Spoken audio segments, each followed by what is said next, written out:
बहुत से लोग ये जानना चाहते हैं कि पीएलआर के स्कोप क्या है, पीएलआर से हम क्या क्या प्राप्त कर सकते हैं, क्या क्या पॉसिबिलिटीज जान सकते हैं। देखिए, बहुत सारी चीज़ें होती हैं जो खराब चल रही होती हैं हमारी लाइफ में। किसी की लाइफ में पैसे की कमी है, किसी की लाइफ में पैसा आता है पर टिकता नहीं, खर्चे ज़्यादा होते हैं।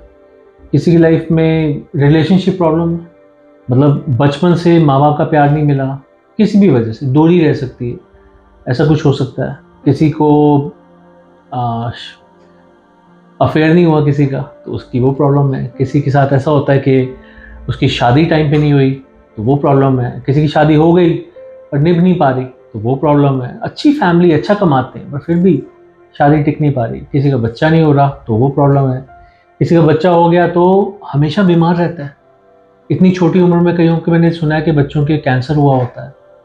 बहुत सारी बहुत सारी प्रॉब्लम्स होती हैं छोटे बच्चों के साथ। हर बच्चे के साथ तो नहीं होती, किसी किसी बच्चे के साथ होती है। ऐसा क्यों? एक ही फैमिली में दो बच्चे हैं, एक बहुत भारी है, एक बहुत पतला है, मतलब एक बहुत वीक है और एक बहुत, जिसे कहते हैं, हेल्दी है। इंडियन कल्चर में ऐसे ही बोलते हैं। तो ऐसा क्यों है? पेरेंट्स तो सेम थे, एक ही जैसा मेटाबॉलिज्म क्यों नहीं मिला?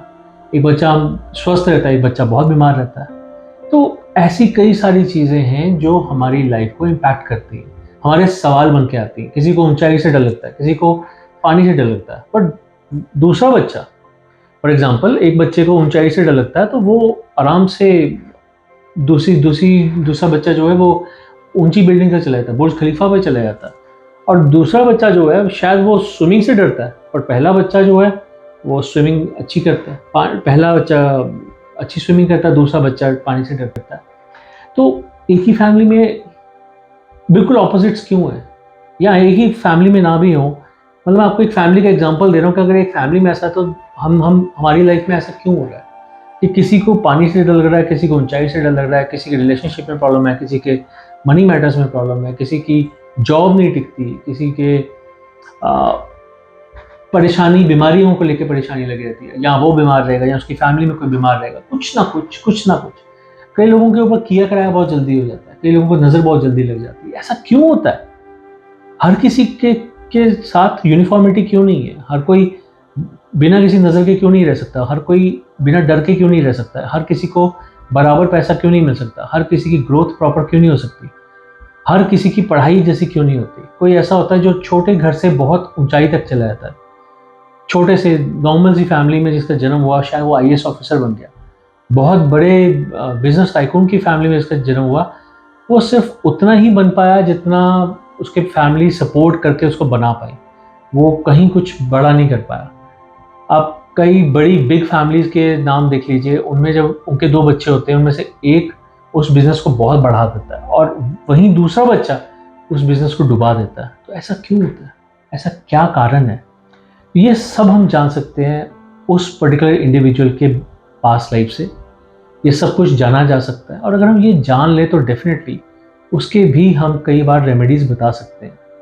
कई रेमेडीज होती हैं जो पीएलआर होने के साथ ही हो जाती हैं, सिर्फ इवेंट बेस्ड होती हैं, तो वो इवेंट पता चल जाए तो उसके बाद वो ठीक हो जाता है। पर कुछ ऐसी चीज़ें होती हैं जो सिर्फ इवेंट बेस्ड नहीं होती, वो कार्मिक बेस्ड होती हैं, और उनके लिए कई बार हमें हीलिंग करनी पड़ती है, कई बार हमें कुछ रेमेडीज बतानी पड़ती है। तो वट जो भी चीज़ें होती हैं हम उनको बताते हैं, और हमें ज़्यादातर रिजल्ट्स पॉजिटिव मिले। जो लोग रेमेडीज़ करते हैं, ठीक ठीक तरीके से करते हैं, उनको रिजल्ट्स हमेशा मिलते हैं। कई लोग होते हैं जो नहीं करते, नहीं कर पाते, वो अपने डेली के रूटीन में ही बिजी हो जाते हैं, और जब वो बिजी हो जाते हैं तो कुछ भी नहीं हो सकता। अगर आप रेमेडी करोगे नहीं, अगर आप डॉक्टर के पास गए, बुखार था आपको, आपको पता चल गया बुखार क्यों था, आपको बोला गया कि आपको 15 दिन की दवाई लेनी है, पर आप 2-3 दिन की दवाई लेने के बाद छोड़ देते हो, तो डेफिनेटली वो बीमारी वापस आएगी, वो आपको तंग करती रहेगी, वो बीमारी बिगड़ भी सकती है। तो इसलिए जब भी आपको कोई प्रॉब्लम है तो उसका सोल्यूशन पूरा करना चाहिए, यही मेरा कहना है। और अगर आपको ज़रूरत है तो आपको पास लाइफ ज़रूर कराना चाहिए। कई बार हम बहुत से लोगों को मना कर देते हैं कि आपको पास लाइफ नहीं करवाना चाहिए, ड्यू टू देयर इंसिडेंट्स, या फिर उनकी बॉडी को लेकर, उनके उनके स्टेट ऑफ माइंड को लेकर, व्हाटएवर, कई सारे रीज़न होते हैं।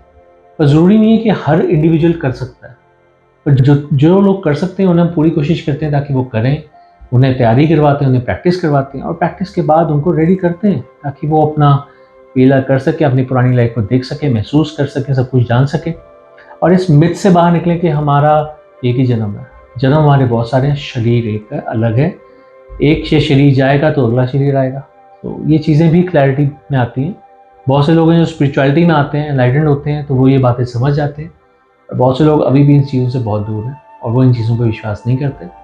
जो नहीं करते, वो समय आएगा वो खुद विश्वास करेंगे, पर जिन लोगों को समय में आ चुका है वो इस एक्सपीरियंस ज़रूर करना चाहते हैं और उनको करना भी चाहिए। So this is what I can say. Thank you very much.